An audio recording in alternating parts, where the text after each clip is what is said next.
Okay. All right. Good evening, everybody.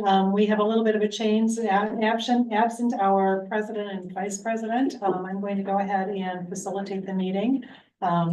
So I'd like to call the meeting of St. Louis County's Special School District of St. Louis County's Board of Education. May work study is call to order. Boy, I said that wrong. I'm not going to do well, am I? Okay. Will all who are able please rise for the Pledge of Allegiance. I pledge allegiance to the flag of the United States of America and to the republic for which it stands, one nation, under God, indivisible, with liberty and justice for all.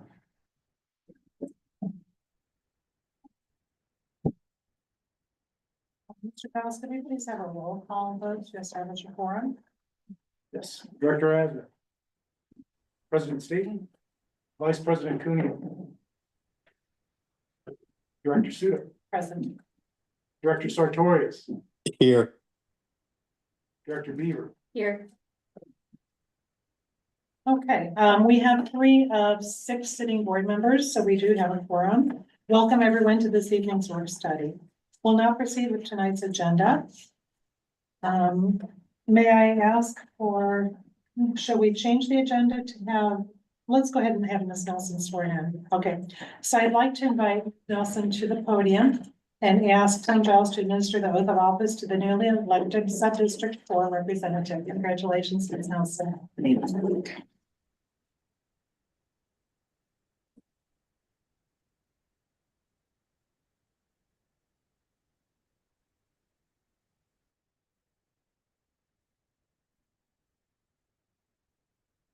I, Latoya Nelson, I, Latoya Nelson, do solemnly swear or affirm do solemnly swear and affirm that I will support the Constitution of the United States that I will support the Constitution of the United States and the Constitution of the State of Missouri, and the Constitution of the State of Missouri, and that I will faithfully and impartially discharge and I will faithfully partially discharge the duties of school director the duties of school director in and for Special School District in and for special school districts of St. Louis County, Missouri, of St. Louis County, Missouri, to the best of my ability, to the best of my ability, according to law, according to law, so help me God. so help me God.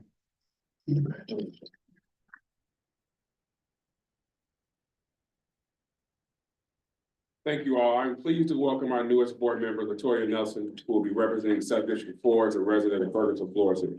Latoya brings a strong commitment to service and community engagement. We're excited to have her here on the board and look forward to her valuable perspective and passion she will bring to SSD. We welcome Director Nelson to the table to participate in our work study. Let's give her another round of applause.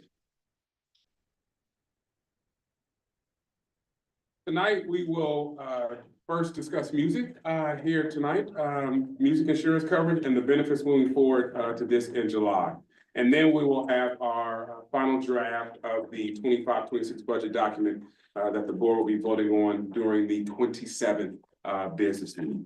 This effort has been months long in making, and I congratulate Cindy Rauman and her team for the work that has been done to date. Music presentation? 2.01.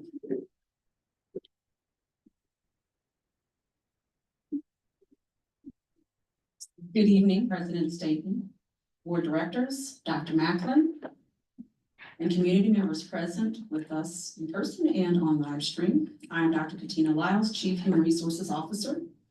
I'm here with Cindy Ryland, our Chief Financial Officer, and Ron Orr, who is the Executive Director for Missouri United School Insurance Council, or MUSIC. It is a pleasure to share with you this evening our presentation on music. I'll begin with an overview of SSD's current state and transition, and then I will turn you over to Ron Orr for an overview of music. Thank you. So currently, our district uses a broker and an RFP, or request for proposal process, to support us in locating the right insurance to meet our needs. So we have a variety of coverages. We also have multiple insurers that we work with. So in upcoming slides, what you'll see is a visual comparison and learn about some of the challenges we have as a district, as well as possible solutions that will meet our district coverage needs. I'll turn over to Ronald.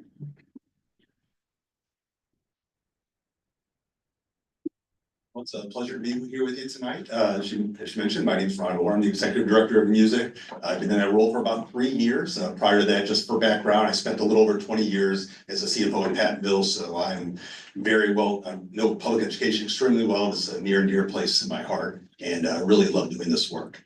Music, just for your benefit, we're a non-for-profit risk pool. We function and feel a lot like an insurance company, but we're not an insurance company. We are a risk pool. We take resources from all of our 490 some odd members to provide coverage for everyone across the state. We currently represent about 92% of all public school districts in Missouri, along with about 1/3 or 2/3 of community colleges, which are also eligible for membership in our program. Even though we're not an insurance company, we are regulated by the Missouri Department of Insurance, go through regular audits with them once every 5 years, along with the Missouri Division of Workers' Compensation. And we also try to tailor things to our members. We have a very diverse pool of school districts, all the way from the small school district in the state up to some of the largest school districts in the state. So we have to have a program that meets everybody's needs. And just for your benefit and knowledge, all of the St. Louis County school districts, with the exception of SSD currently, are members of our program.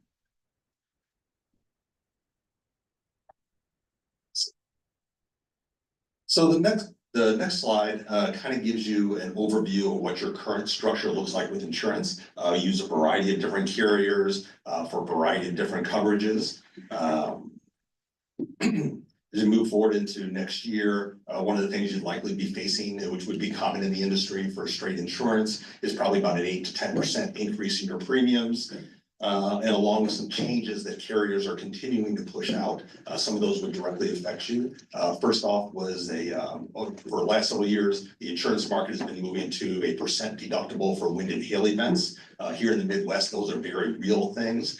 Even in music, most of the claims we see on the property side are from wind and hail. And so when you talk about a deductible of 1 to 2%, those dollars can get very significant. And in your case, Chubb, your current carrier would be doubling that from 1% to 2%. That brings on another $3.1 billion in potential exposure you'd have in the case of a large catastrophic event for the region. In addition to that, our coverage for vehicles that are damaged by weather are typically covered by your property coverage, not your auto coverage in the commercial setting. And Chubb, and along with many commercial carriers, are dropping that. So in other words, you'd have to go out to find additional coverage for vehicles damaged by hail is the most common culprit. You have to go out and find additional coverage for that, which is an expense you don't currently have. That is something that we cover, but that additional expense would be probably, given your size, probably $300,000 to $400,000 for that level of coverage. Next slide shows you what things would look like with music, how our structure would be laid out. One of the things that we would work with you, that we would do, and I talk about tailoring things to our members, is we would change our traditional model for special school district. We would have a straight $250,000 deductible for all claims. You currently have something like that now. For example, on your different lines of liability coverage, you have a $400,000 deductible. You have a $500,000 deductible on workers' compensation. So it'd be something a little bit less than that. It's a little bit more of a deductible than what you currently have on property, but it negates with that 1 to 2% wind and hail deductible you'd have, which could get very significant in terms of dollars. Hopefully some other things that jump out are some of our coverages as well, particularly on the liability side. We'd be providing about $11 million worth of liability coverage, and given some of the verdicts we've been seeing in recent years, your current level of coverage, and we've seen this in some other school districts, leaves them short on insurance, if you will, because the juries can sometimes run away with things. You can have multi-million-dollar verdicts that come back negatively to hurt your school district and take money away from your budget.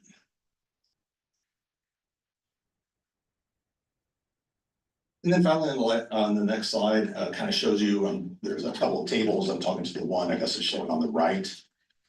Yeah, it's the one on the right. It's also a little bit about how the dollars and cents would work. So what we would do with a special school district is we would charge you an upfront cost for what the overhead would be on the program. That's our cost to run the program. And then, which would be about $1.7 million. After that, we would then kind of settle up with you quarterly, if you will, for whatever claims are paid out. That's very similar to, I imagine, how your self-funded health plan works. Yeah, so they're probably taking money once or twice a month, maybe a week. Okay, but we would settle up with you quarterly, and therefore you're only paying us for, the only additional funds you're paying us is for when claims would occur and kind of reimbursing us for that cost, if you will. And we've gone through, we've taken all your prior losses and kind of modeled out what that would look like for the future, and it would work very nicely within the program. As a finance person, I kind of like that. You know, if I was a school district CFO, I would like it because I don't have to pay out many millions of dollars in premium at the beginning of the year for something I won't get a benefit for a long period of time. Could be a year, 2 years, or 3 years. I get to hold on to that cash flow. I can invest it and do whatever I need to do with it. And then kind of finally, when you look through the program that we put together for you, compared to what you currently have, I believe we're able to offer you much better property coverage in terms of what deductibles would be, particularly in wind and hail events. We'll be able to improve the liability limits that you have to offer you greater protection. We also have slightly better crime and cyber coverage if those issues were to come up. And then finally, we're also able to include that auto physical damage that comes from wind and hail events that would be excluded July 1 under your current policy. In addition to that, there's a whole host of things that we do for public education because that is all that we do. So we have a lot of training resources, things we do for bus drivers, other safety trainings, things that we're constantly doing all year long to engage our members in meaningful ways.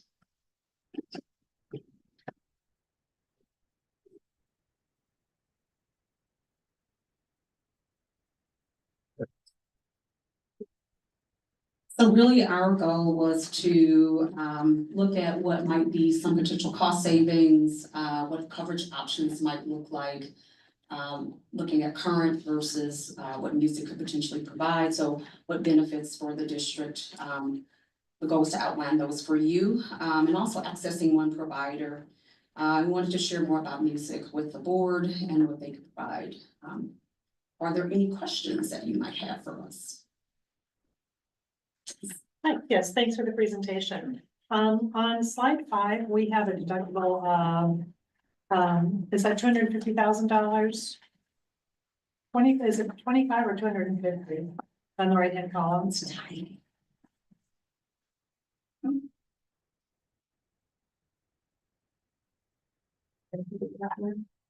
Is that the basic deductible?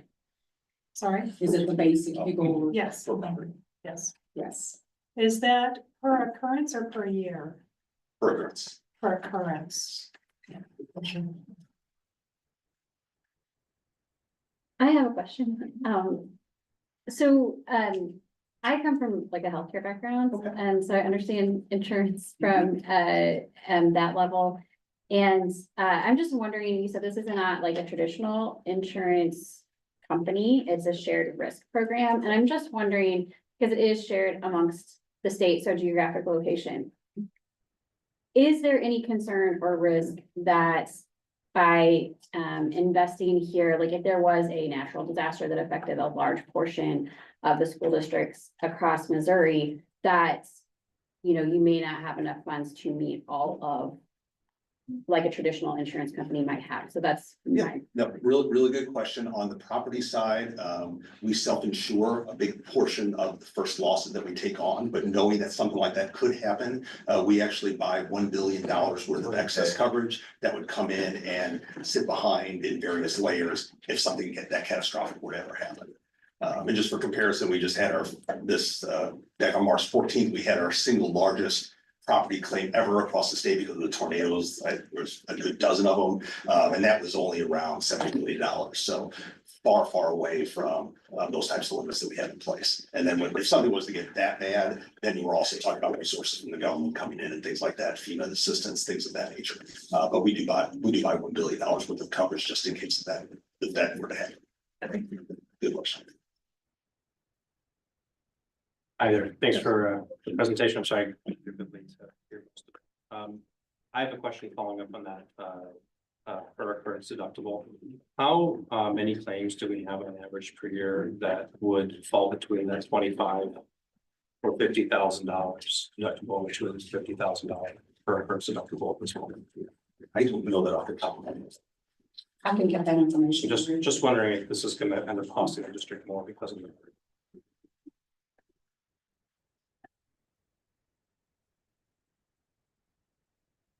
Director Asner, your question is just about that one deductible by itself, correct? Correct, and the distinction between the two, in other words, what additional costs would we, estimate for the district that would now fall underneath the deductible, the new deductible?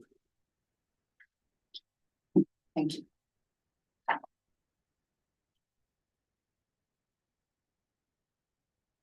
Any other questions?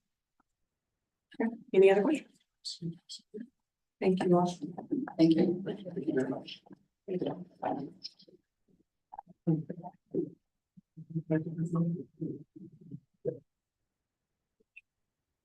have 2.02 preliminary presentation for the 2025-2026 budget document.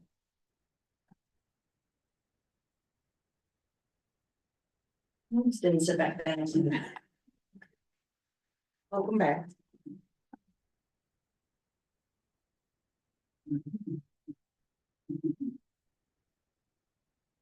Okay, good evening, President Staton, Vice President Cuneo, Board of Directors, Dr. Macklin, and those from the SSD community that are in attendance with us as well as with us online, participating in this evening's budget work study. In anticipation of the May 27th business meeting, during which the board will vote to approve the FY26 budget, and thereafter in June, when the governing council will also ratify the budget. And since we have a brand new board member and a relatively brand new board member, tonight's discussion, we're going to focus on two main outcomes. Gain familiarity with the sections of and the intent of the budget document. For most of you, this will be a review from what we did at the February 11th work study. And then also understand fully the key inputs that generate the budgeted revenues and expenditures. Before we begin, I would like to remind everybody that this is a culmination of series of meetings in which suggestions, feedback, and direction was provided and implemented into this budget document. We first provided the board budget forecasting at the August work study. A board retreat took place in September, and the sole focus of that was to focus on the budget planning. We provided this information to the governing council at their September meeting. We met with the finance committee in January so that they could review the preliminary budget document. And then we brought the full board, at the February work study, the full board reviewed the budget document as well. And then we just convened the finance committee last Monday so that they could review what you're seeing tonight. So just a reminder, our mission is to support and empower students of all learning abilities to excel, and our vision is to help students realize their full potential in life and learning. The district and the budget are all committed to commitment, collaboration, and equity, our core values. The district's riding the ship purpose and goals remain the same: staffing, capital projects reallocation, and a focus on non-wage cost containment. The district has a determined budget process which focuses allocating resources efficiently and effectively while serving all of our students. The budget presented tonight is a detailed analysis of both revenues and expenditures. Per Missouri statute, the budget is required to contain a budget message, estimated revenues and expenditures, any debt information, as well as a general budget summary. As a reminder, I presented the ASBO Meritorious Budget Award criteria back in February, so I won't spend a lot of time on this. However, just a reminder that presenting accurate and transparent information in our budget helps our district build trust and clearly communicate what's going on with our district financially to our stakeholders. The budget components include executive summary, organizational, financial, and informational sections. We're going to cover each of these sections in the upcoming slides, but we're really going to spend most of our time in the financial section covering our revenues and expenditures.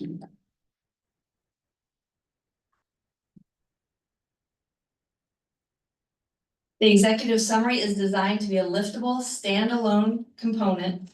However, it includes information from all the other sections. So although it may seem duplicative, it really is a requirement of the Meritorious Budget Award to include that information in the executive summary. The budget is also a fluid document based on the best information available at the time that we know it. Keep in mind that the General Assembly just concluded the state budget. However, it now goes to the governor for his signature, and he does have line item veto ability. We will see what he chooses to do with the budget before June 30th. In addition, St. Louis County is still accepting applications for its senior property tax freeze. Therefore, we are presenting a budget to you without knowing what the impact of either of these true things are going to happen, ultimately what that means to SSD. The district will update the Board of Education and the Governing Council as we go throughout fiscal year 26, communicating any changes or adjustments that need to take place to the budget.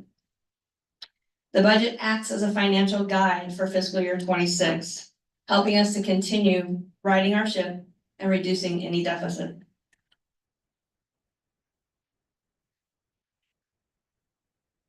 The organizational section contains various information, including an overview of how SSD is created, the geographical area that SSD represents and how those regions are organized, school directory information, personnel information, how the district is governed, how financial information is accounted for, and district policies and regulations, especially regarding budgeting, fund balance, and internal controls.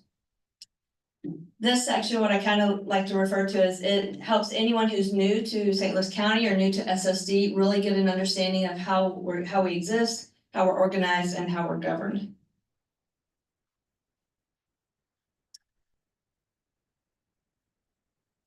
Key takeaways. So before we begin in the financial section, I do want to introduce and highlight. So I have two members of my team here, Cynthia Vaughn, our Director of Finance, and Steve Stevens, our Financial Analyst, who are key members in my department who help present and put all the information together for the budget.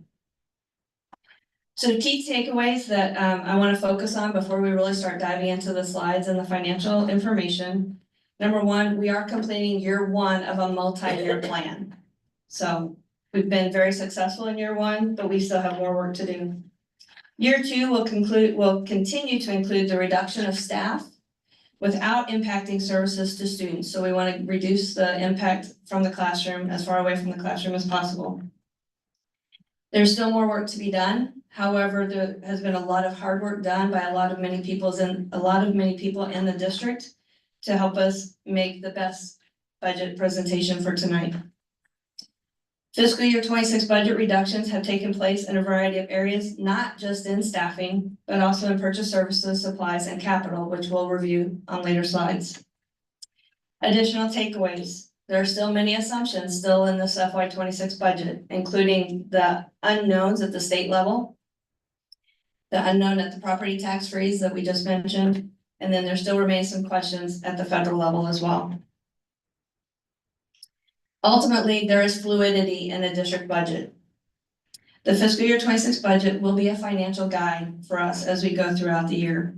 And we will continue to keep the Board of Education and Governing Council informed throughout the year with any changes or anything that happens that we're made aware of. So I want to plant the seed with this slide. So I want you to keep in mind these two numbers. We've got 75 million and we have 36 million. So these two numbers represent the significant work that took place between FY 25 and FY 26 budgets. And yet also represent the work that is still yet to take place in righting our ship. Just let these numbers sink in for a minute. We've got 75 million and we have 36 million. I promise we're going to come back to these later in future slides so that we can kind of put the whole picture together regarding the budget. Financial section, as you remember in February, when I talked about the Meritorious Budget Award, the financial section is where we begin to do a deep dive into the revenues and expenditures for the budget. The financial section will include 8 years of information, 3 years of historical, the current and proposed budget, as well as forecasted years. We're gonna provide information on all the funds, as well as what we call our operating funds, which are the general and special revenue funds put together, as well as introduce you to information in the capital projects fund. The district has taken a conservative approach in both its revenue and expenditure amounts and is currently reflecting a $36 million deficit in the operating funds. There are still many variables that can impact the ultimate results of the fiscal year budget, as we mentioned during the key takeaway slides. Key budget considerations included aligning budget requests with strategic goals and achieving those goals, providing our staff with competitive compensation, ensuring our support services are funded, and maintaining a capital budget for facility improvements.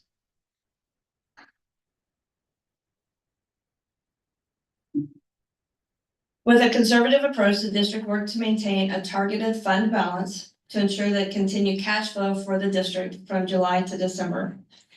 So in December, that's when the district begins receiving the majority of its property tax revenues. And a healthy fund balance percentage helps us ensure that the district can cash flow from July to December without having to do any short-term borrowing or any tax anticipation notes. The district and administration is committed to ensuring financial stability while meeting the district's educational as well as operational needs.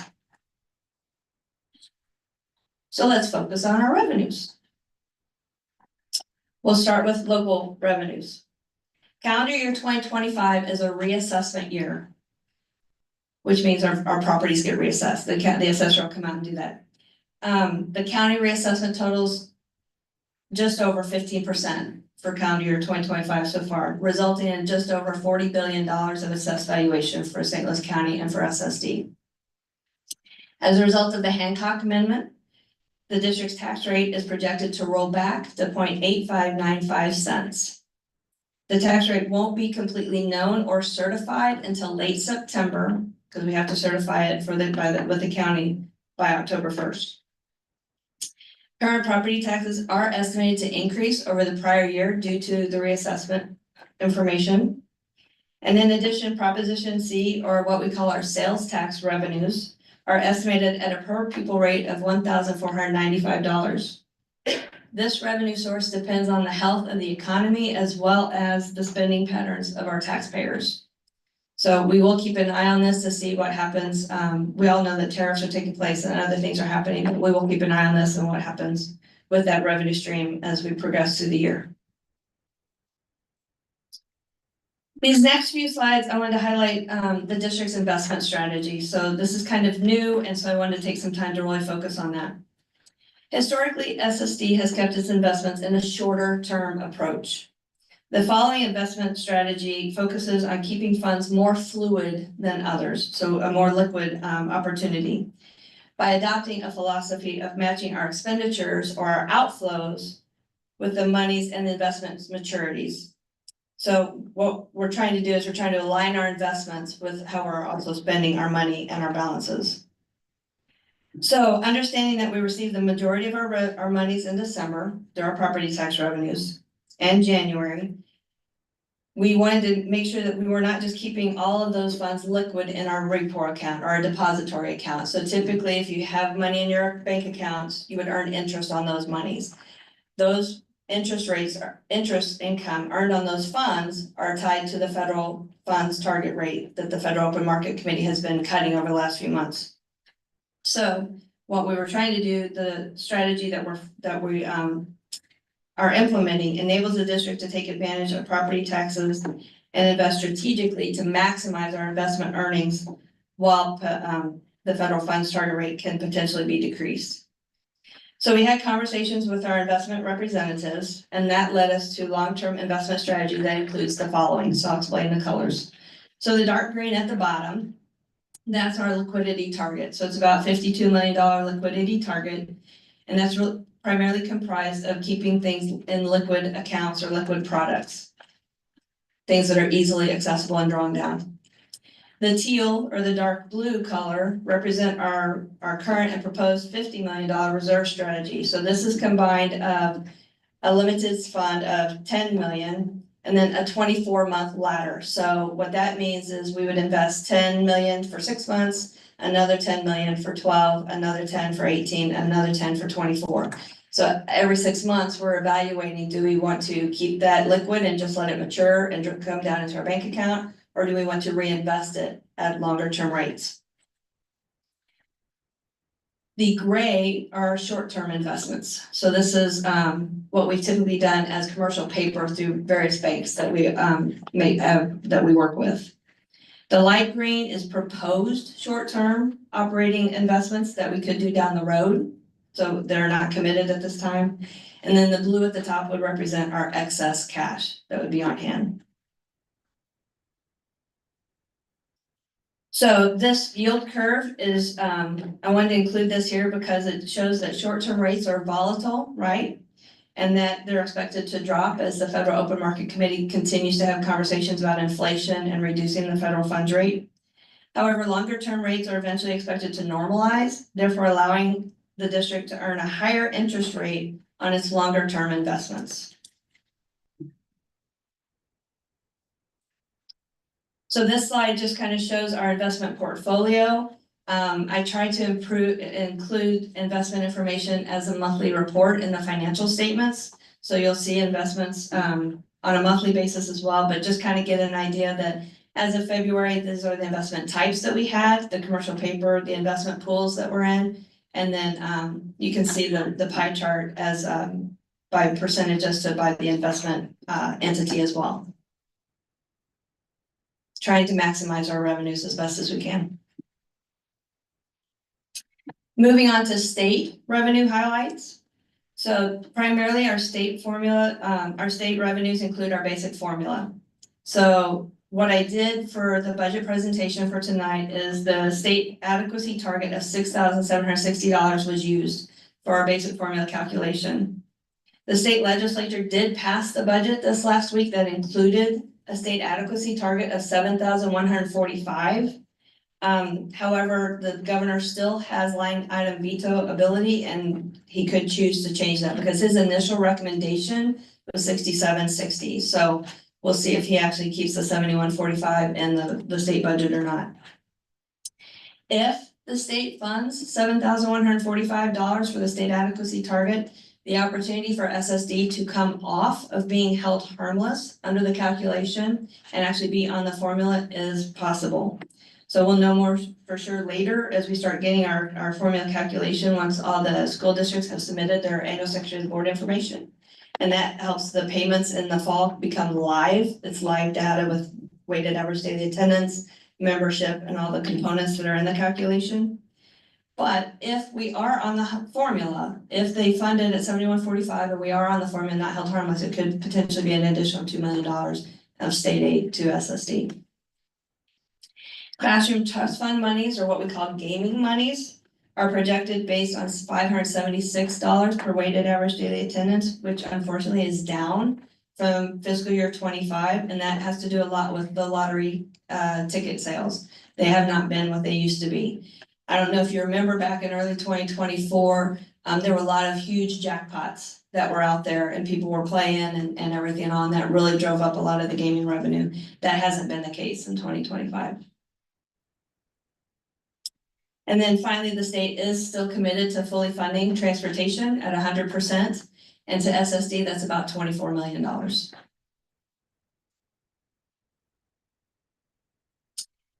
At the federal level, SSD receives about $70 million in federal funding. And although some of the federal revenues are decreasing, the important takeaway here is that federal revenues and expenditures are really budgeted with a neutral effect on the budget.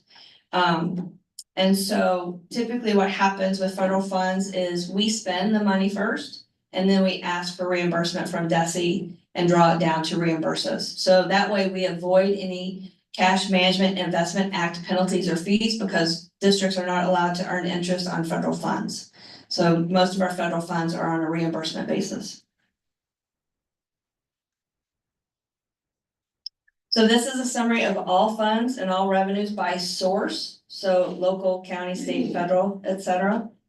And so you can see we've provided 3 years of prior actuals, as well as the current year FY 25 amended budget, and then the proposed FY 26 FY 26 preliminary budget.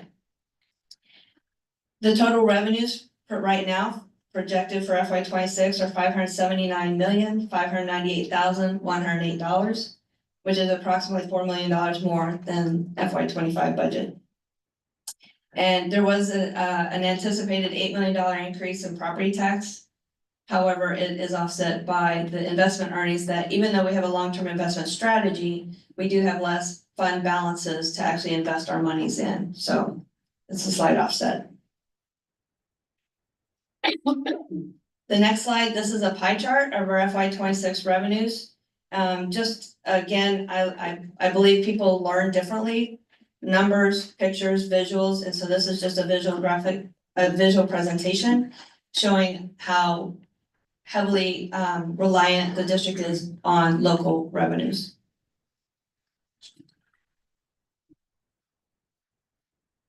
So now we're going to focus on expenditures. So since 88% of the district's budget is in salaries and benefits, we first look at staffing. The district decreased staffing due to reduction and reallocation of staff while all focusing away from the impact on the classroom, as well as striving for equity across all of our partner districts. Salaries were negotiated with teachers, while the other union groups moved through their already negotiated salary schedules. Benefits are expected to increase due to the rising healthcare costs, as well as the increasing impact of GLP-1s on our pharmacy as a pharmacy benefit. Just as information for the board, starting July 1, we're creating a self-insurance fund, so we'll be able to better represent what's going on with our health insurance costs from a premiums and a claims perspective. And so we'll be able to better illustrate and explain to the board how that impact is taking SSD in a financial direction. I wanted to include some staffing information. So we have some historical budgeted staffing numbers as well as actual staffing numbers. As you can see for FY 26, our budgeted staffing FTE is 5,660.50. Just wanted to let the board know that the actual numbers represent the employees actually assigned in those positions at year end. So we didn't want to duplicate or overstate any movement between funds. So if someone left a position and someone went into a position, we didn't want to count that twice. So it's employees actually assigned at the end of the year. So next we have our salaries, and this is information that's been provided in budget reports in the past. And so you've got all the various object codes that we track for salaries. And then the previous actual expenditures for the salary object code, as well as the presented FY 26 preliminary budget for all the various salary codes. We track a lot more of salaries than DESI requires. And so if you were to align our budget with DESI, it'll be a little bit different just because we track more than what DESI indicates in their district, but in their financial accounting manual. So for FY 26, the budget for total salaries is $392,350,574.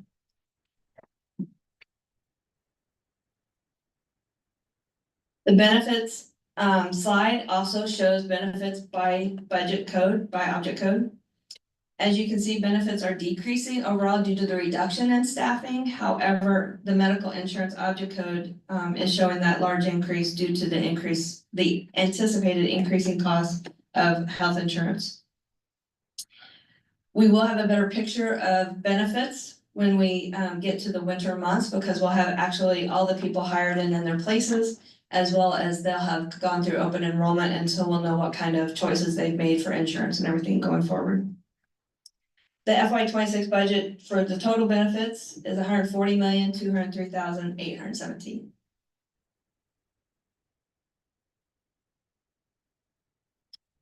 So this slide shows the detail for purchase services by object code. I do want to shout out, I'm extremely proud and grateful to all the budget owners out in the district that really took their budget approach seriously when they presented and worked on their budgets and presented those to us. They really evaluated their budgets and decreased in areas where they really could. In object code 6311, this is where we budget for Kelly services. This budget has been reduced with the anticipation of having fewer positions, as well as focusing on reducing our district vacancy rates and reducing the need for as many subs. In addition, 6341, that's our contracted pupil transportation object code. And that was reduced primarily due to taking over the parkway services for transportation. Fiscal year 26 budgeted total budget for purchase services is $51,666,337.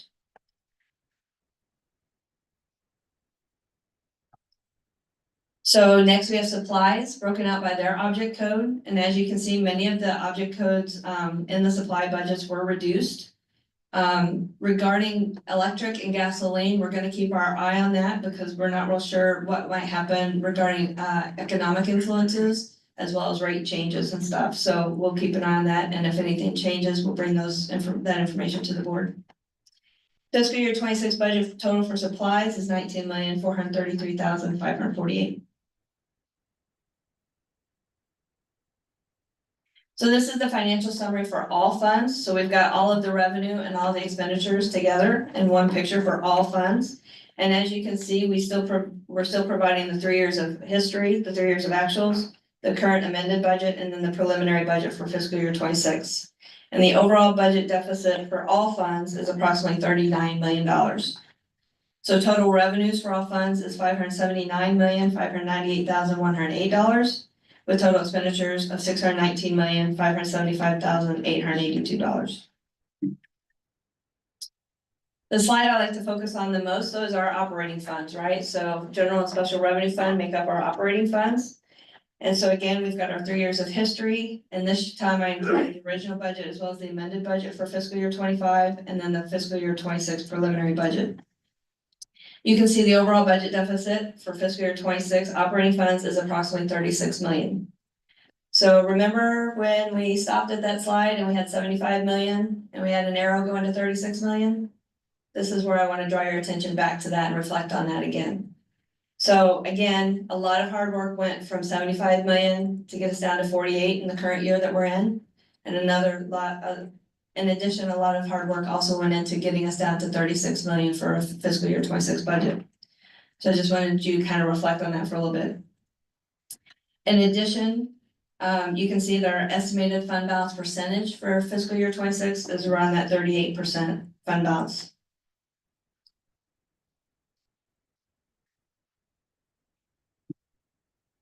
So again, this slide is a bar graph as well as a line graph and a bar chart, just to help reiterate and reiterate the fact that we've gone from a $75 million deficit to 48 to 36. So again, a lot of hard work. We're not there yet. There's still a lot of more hard work to do to get us to a balanced budget.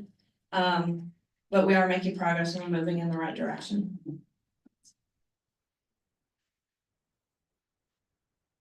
So I want to take an opportunity. We've had a lot of information kind of presented to you right now.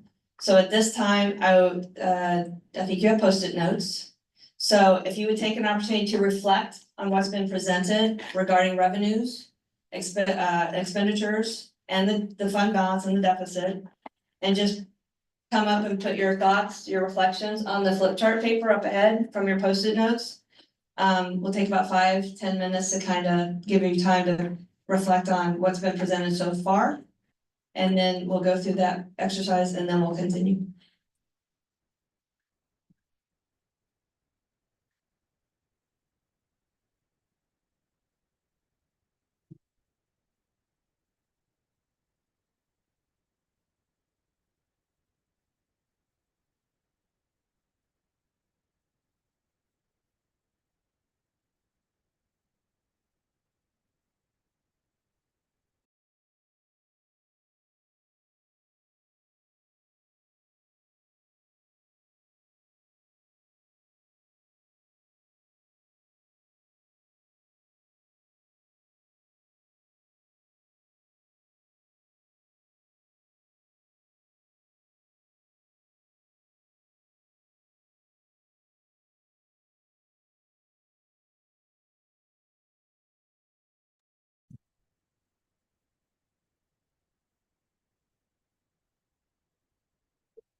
Questions? What is line 6142? So 6142 is our classroom temporary, object code. And so we've got some extra duty in there for, the certified teachers or, certified people that are helping out, in the classroom. What are you most nervous about the 25-26 budget? That the variables are gonna come in a lot worse than we anticipated. What are line items in the budget that represent the largest uncertainty and potential impact on the budget? I would say the health insurance costs are probably the biggest line item that represent the biggest uncertainty from an expenditure perspective, as well as the potential on the budget. Slide 30, what is a self-insurance fund? Great question. So, we are self-insured. However, historically, we have been representing, in the audit, our claims, like the impact that we owe, or the impact of our claims and our premiums on as an incurred but not reported number as liability. So what other districts have done is they actually have a set of financial statements for their self-insurance fund. And so you can actually see, oh, thank you, sir. So you can actually see what the impact is. And so you may want to have a fund balance in your self-insurance fund so that you can maybe reduce premiums, impact of increased premiums on your staff. And analyze maybe your benefit plan, right? So we have this much money in our fund, so we can afford to make changes to our plan, or we can't afford. And so it kind of gives you a financial representation as to what you can do with your health insurance benefits and what you can't. So it allows you to track that a little bit better, make better decisions. What are the potential impacts of coming off hold harmless? Negative impacts, I don't see any at this point in time. Again, it's additional revenue for us as we are now gonna benefit by changes to what the state does for this basic formula calculation. Yeah, there's more impacts staying on as hold harmless than it is coming off, so. Would you explain, we have new board Oh, members, could you yes. explain the whole more? That's what I Thank you. understood. And then I have another question about that, I apologize. Yeah, no, thank you, I appreciate that. So the current basic formula calculation that we have, is Senate Bill 287 calculation, and it came into play back in about 05-06 era. And what happened is whenever a new formula is done by the state of Missouri, what they do is they look at, you cannot be negatively impacted by a new formula. So if a new formula is written and a school district is negatively impacted, they're held harmless at what they're receiving that year that the formula was changed. And so what happened, what's SSD's situation is in 05-06, we were getting paid about $6,917 per student through that old formula. When the new Senate Bill 287 formula came into play, we actually did not benefit from the new formula, and so we were held harmless. So all these years, we go through the calculation, and then they compare what the amount would be paid per student, weighted average daily attendance, and the calculation to what we were paid in 05-06. If it's higher than 05-06, we're on the formula and we benefit from the formula. If we're not higher than 05-06, then we're paid at that, so we're held harmless. We cannot be harmed by losing money in a new formula. No, I just, No, thank you. No, I appreciate that. Yes, Carmen. And I wanna Yes, be- Presidency. I wanna be clear that if it stays at the 6760, then we don't change. If it goes to the 7145, it does change. So it needs to hit that. It Correct, needs to not change. He needs to not veto that line item for it to be beneficial for us. correct. Yes, Thank you. ma'am. And there's a fine line because we're at 6917 and 7145, so could he do something between 6760 and 7145? He absolutely could. Mhm. And it just depends. We just need to be above that 6917. Okay, thank Yeah. you. And keep in mind that DESI doesn't have a formula calculation that really fits for us Mhm. because we are so heavily weighted with IEP weightings from us as well as our partner districts. And so it's still kind of a little guessing game for us, but yeah. Thank you. Yes, ma'am. Yeah, thanks. Am I correct in my understanding also that student population has an impact on hold harmless? So if we start losing population, we, even if the formula number was higher, and we were to have fewer students, isn't it the whole pot of money that counts? So yeah, so there's a lot of variables that go into the calculation. So enrollment initially impacts because enrollment drives ADA, right? So however many kids you have enrolled drives how much they actually attend, right? How much they're actually in a classroom. And so enrollment does drive average daily attendance, but one of the things they're phasing in is, and I was gonna get to this later, but we'll talk about it, is, and there's more information in the budget document, is they're actually phasing in membership too. So they're doing not only a weighted average daily attendance component, they're now phasing in 10% over the years of weighted average membership. And so I'm not real sure what that's gonna look like for us, kind of thing, or how that's gonna impact, because again, they don't have a calculation for us. But what really drives us is the IEP weighting for our school district as well as our partner districts. And so, and we don't always know what that's gonna look like, because what I've learned is, what happened, you have to have your average daily attendance number to determine what your thresholds are. So there's additional weighting in the formula for LEP students, IEP students, and FRLs, free reduced lunch students. So there's 3 categories of populations that get additional weighting. We're heavily driven by IEP, right?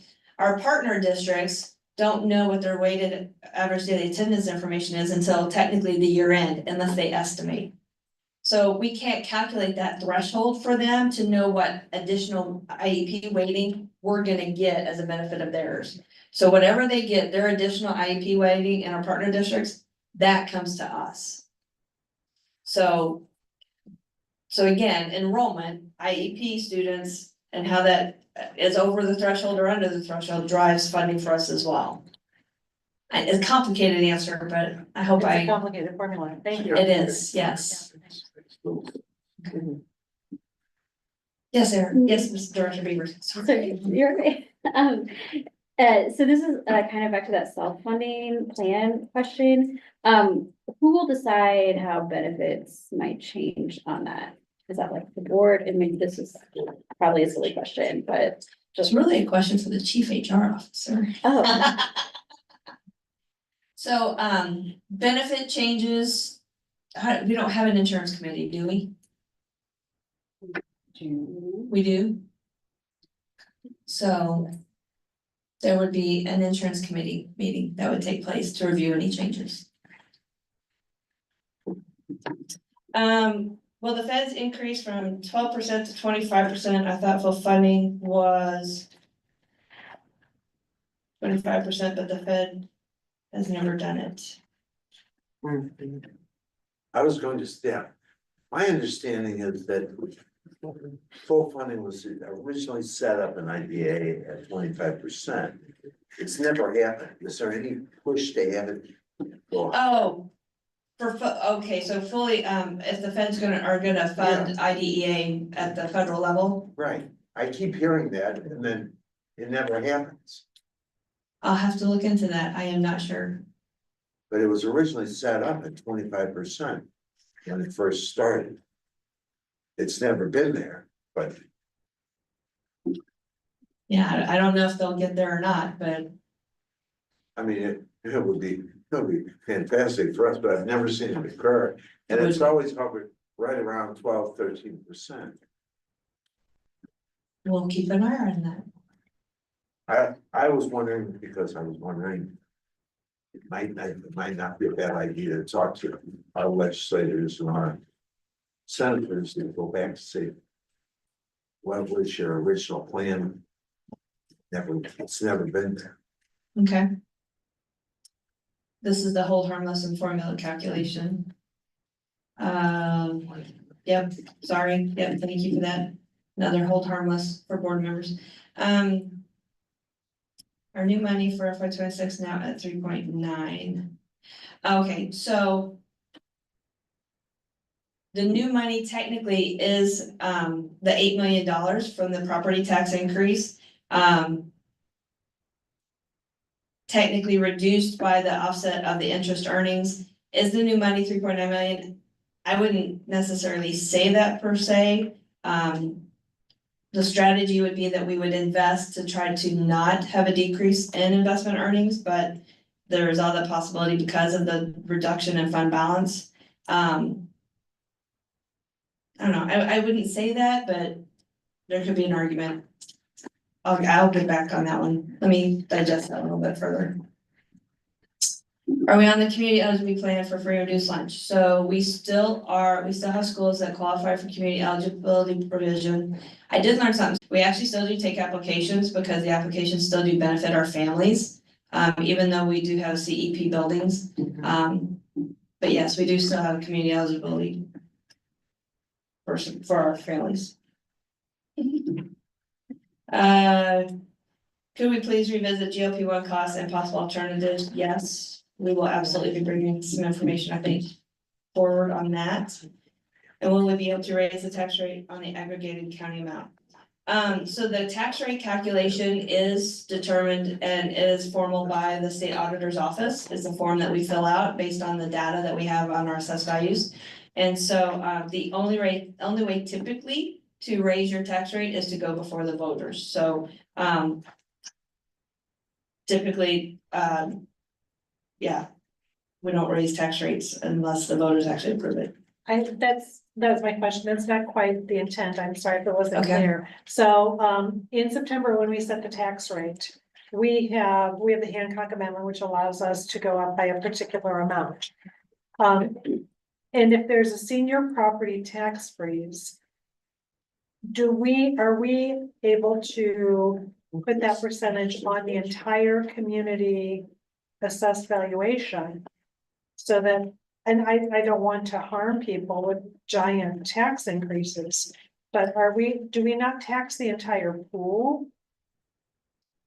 Yes, everybody in St. Louis County pays the SSD tax rate on top of their own school district tax rate.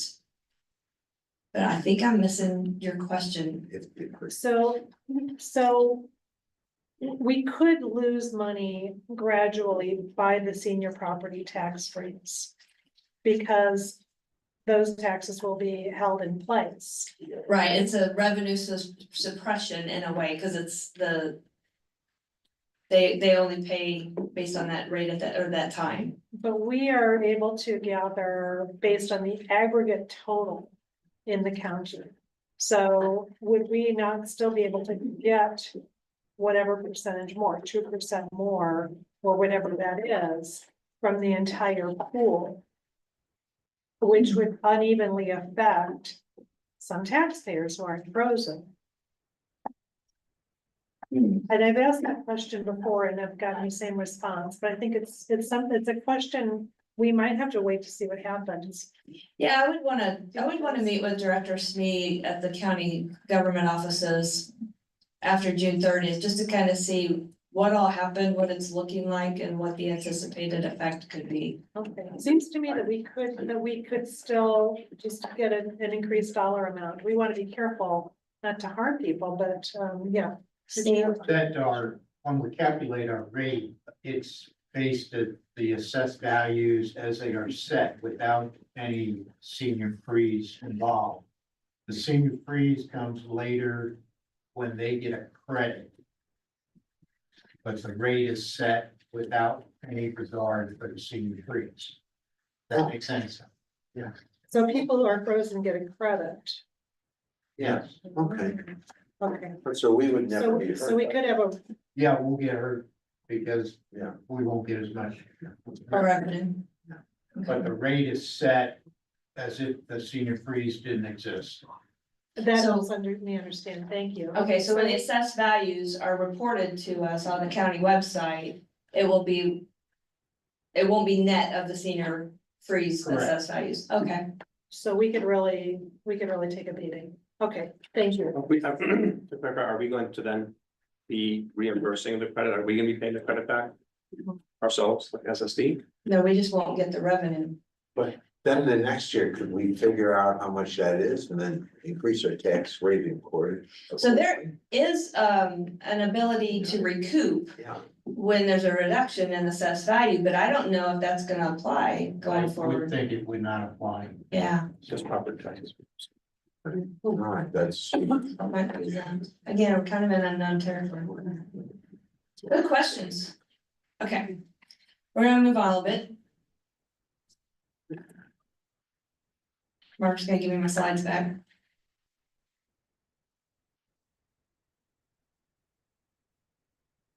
Thank you, sir.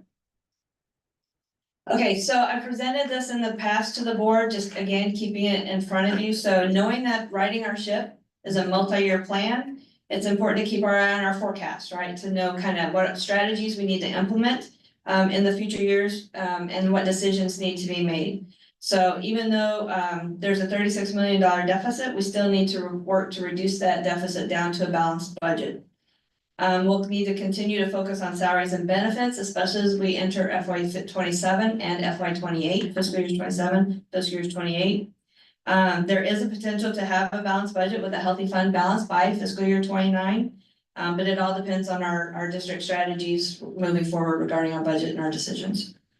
As always, we'll keep the board informed as well as the governing council of any changes and adjustments throughout the year.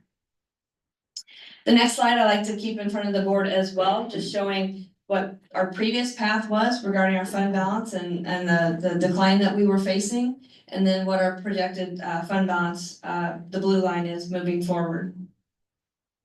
has this been shared with? I mean, I think this was an extremely important slide. So you're the first to see this presentation, because we want to make sure the board sees things first. But it will eventually be shared, I think. Yeah. This, And it's on board docs, so they would have access to that. They want. As they should. So now we're gonna focus on capital projects real quick. So again, just want to illustrate, our tax rates that we just talked about a little bit, we're allocating or proposing a 3-cent tax rate in the capital projects fund at this moment in time for fiscal year 26. And you can see from this pie chart that the capital projects fund is heavily reliant on the local revenues that the tax rate generates for that fund. As in the previous slide, so the district's gonna allocate currently 3 cents to support the capital needs of the district. The board recently reviewed the 10-year facilities plan, which will be instrumental in planning and determining the capital expenditures for fiscal year 26 and beyond. The plan will be key in determining the amount of revenues that we need to place into the fund in order to meet our facility improvements and our capital needs.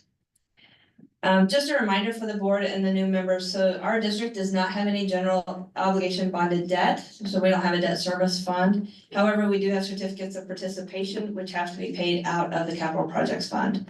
And those are actually governed by the district's educational facilities authority that meets annually. So this is the capital budget by object code. Just to kind of let the board know, by objects, kind of where things are being spent. One key area here is the budget for the buses. So this is all based on if buses are actually available, because we have a lot of supply chain issues regarding buses. So, that budget's in there, but we'll see, what happens. And then this is the capital projects fund with a forecast going forward. Again, 3 years of historical, the current FY25 amended budget and the proposed FY26 preliminary budget. The district is working to establish a fund balance for the capital projects fund. What should that targeted fund balance be and what should that look like as we move forward? Which will also help us strategize the amount of tax needed to fully fund the 10-year facility plan. We are going to make sure that we strive to have a healthy capital projects fund balance in order to be able to fund any unanticipated emergencies that might happen within the district. So I'm not gonna spend a lot of time on the slides that we're gonna cover next, the informational section in your budget document. And so you have a hard copy of the draft budget document in front of you. I'm gonna refer to some pages as we go through these slides. There's a lot of information in the informational section in the budget document.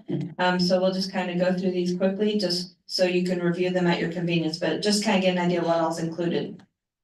So the informational section provides information about assessed values, tax rates, various revenues that we receive as a district information, surveys, there's a glossary. And we all know in education, we love our acronyms. So there's a list of acronyms and their definitions.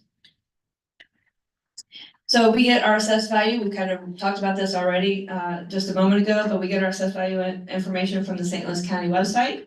You can see that here, and they give us information on residential, commercial, agricultural, and real our personal property values as well as state assessed values. So we get our information from here, and that's what Steve uses in order to work through our tax rate calculation.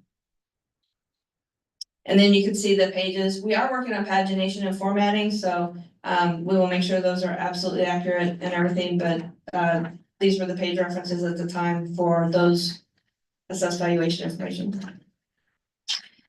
Next, we've got the historical tax rate and assessed valuation, so you can kind of see how our tax rate has fluctuated over the years during reassessment years and non-reassessment years, as well as the assessed valuations in those years, and what those dollar changes and percentage changes have been.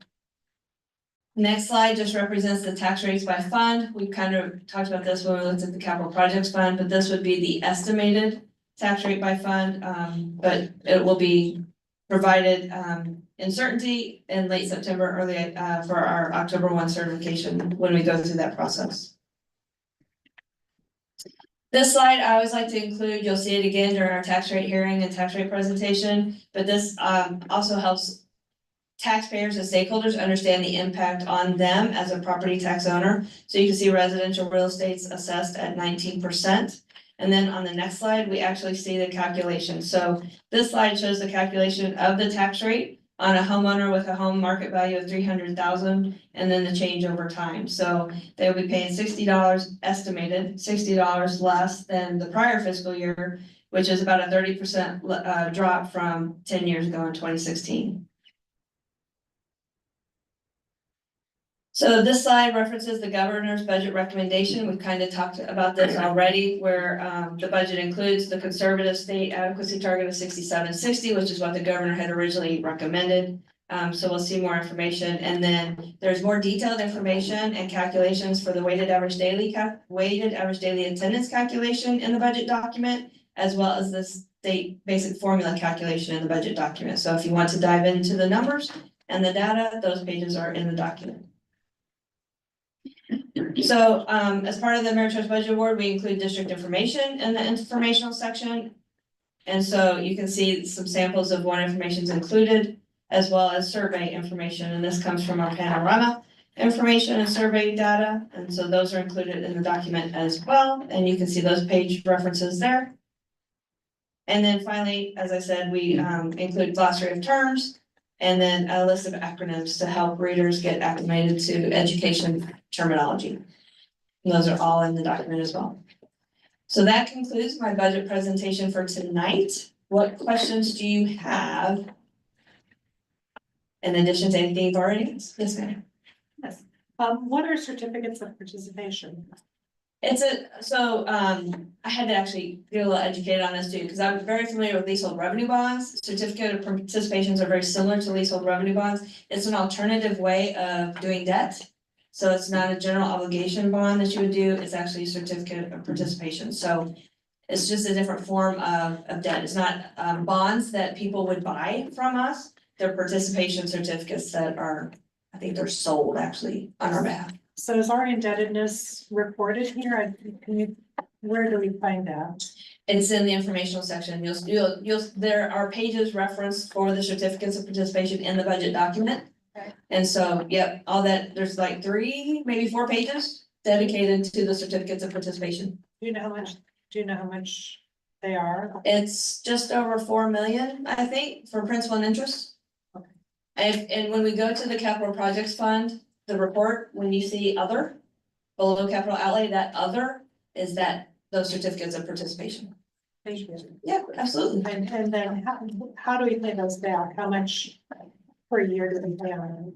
So there's an amortization schedule already set up for those, and it's also referenced in the document. And so you can see, I should know when they are done. 2029 or 30, maybe? Is it? It's in the document, I'm sorry. You know what, do you want me to find it and I'll just tell you?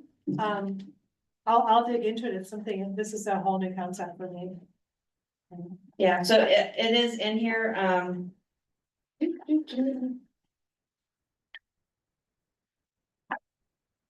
So we owe $4 million. so 2034, they end. What page are you? I'm on page 113. And it'll look like this.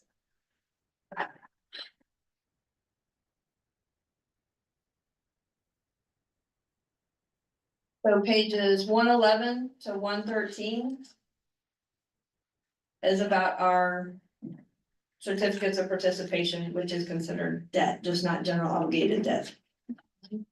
Who are we paying the money to?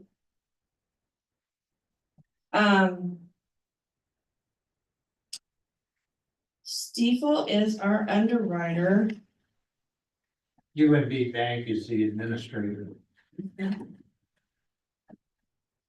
So is this, and they disperse it to the bond holders, certificate holders. That's true. Yeah, whoever bought the certificates would be paid. so we sold certificates instead of selling bonds Correct. to purchasers.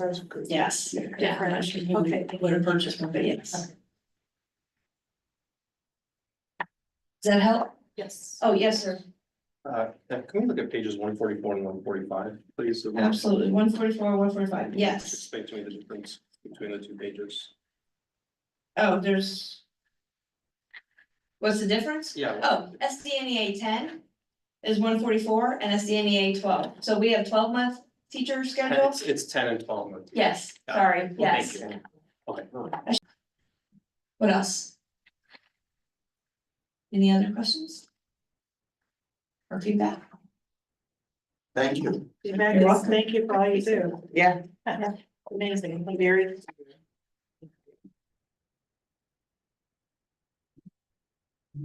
there are no other questions, we can move to adjourn. Is there a motion to adjourn? So moved. Second. All in favor? All opposed? Motion carries and the SSD Board of Education Work Study meeting is now adjourned.